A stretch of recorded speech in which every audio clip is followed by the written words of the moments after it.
Hai, Assalamualaikum. Selamat datang ke YouTube channel Kak Nur. Untuk video kali ini, Kak Nur akan share kepada korang semua jenis-jenis selaput darah wanita yang ramai tidak tahu.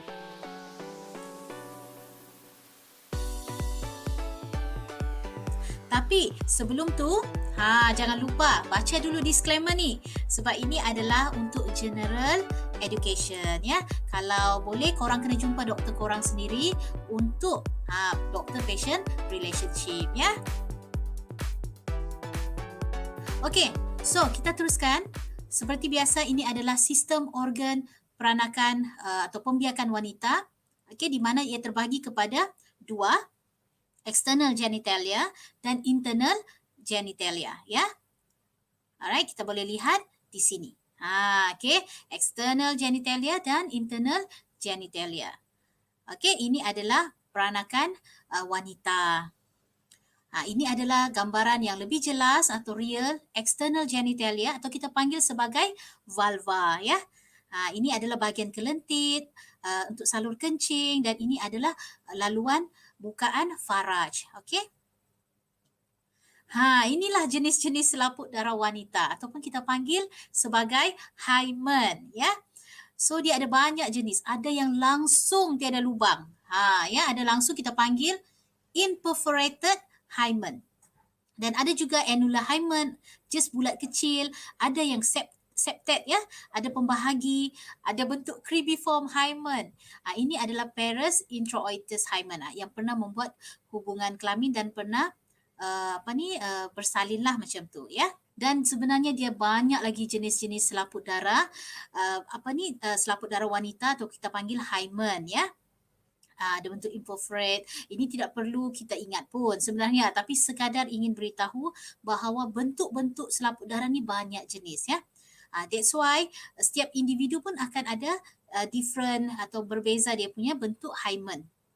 Cuma implikasi kesihatan ni adalah bila seseorang itu mempunyai imperforated hymen ataupun selaput darah yang tidak berlubang. Saya pernah ada pesakit macam ni. Okey, tapi sebelum saya cerita tentang pesakit saya sebelum ni, saya ingin kongsikan terdapat 3 mitos tentang selaput darah. Ada yang kata selaput darah ni adalah bukti anda virgin. Tidak semestinya guys, alright? Okey, yang kedua adalah selaput darah akan pecah dan berdarah apabila buat hubungan kelamin kali pertama.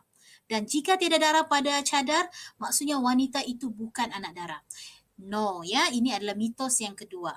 Sebab orang yang aktif mungkin hubungan kali pertama tu mungkin aktif sukan ya, mungkin tidak ada darah keluar.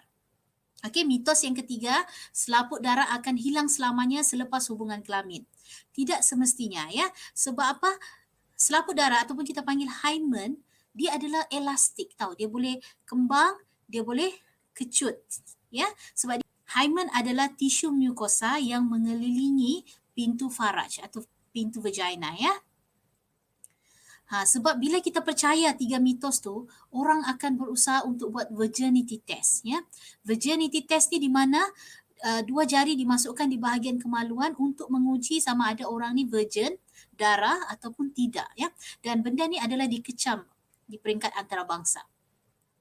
WHO pun tidak benarkan virginity test ya, sebab dia kata no scientific merit or clinical indication that the appearance of hymen is not reliable indication of intercourse. Sebab kita tengok tadi terlalu banyak jenis-jenis hymen ya. So setiap orang pun akan berbeza bentuk dia. Dan dia akan memberi trauma kepada wanita bila kita praktiskan virginity test. Okey, saya kongsikan sedikit kisah di mana pada tahun 1906, about 100 tahun yang lalu, ada seorang doktor, Dr. Mary, dia memeriksa faraj atau vagina bahagian untuk pekerja seks ya. Dan dia dapati kemaluan pekerja tersebut adalah hampir sama dengan kemaluan remaja virgin. Bayangkan pekerja seks. Itu menunjukkan bahawa walaupun seseorang tu pernah buat hubungan kelamin, dia punya selaput darah tidak akan hilang selamanya. Sebab dia elastik. So dia mungkin akan mengecut ataupun bentuk tu akan mungkin sedikit berubah tapi bukanlah hilang. Ya. So ada juga satu kajian. Ya, kajian yang dibuat kepada 36 ibu mengandung remaja di mana selaput darah atau hymen mereka diperiksa oleh doktor, didapati hanya 2 daripada 36 ibu yang mengandung ni menunjukkan ada bukti penetration ataupun pernah melakukan hubungan kelamin pada selaput darah dia. So itu pun menunjukkan bahawa virginity testing ni tidak perlu pun kita buat sebenarnya, ya. Okey. So ini adalah video dokumentari daripada CNN mengenai Indonesia Virginity Test. Di mana di Indonesia, saya tidak pasti sekarang mereka masih praktis atau tidak, tapi mana-mana wanita yang ingin menyertai polis, ya, mereka perlu melalui virginity test sebab mereka mahu mengambil kaki tangan yang orang kata suci lah. Suci, tidak buat benda-benda yang tidak bagus sebelum ni, ya. So ini adalah dikecam oleh antarabangsa.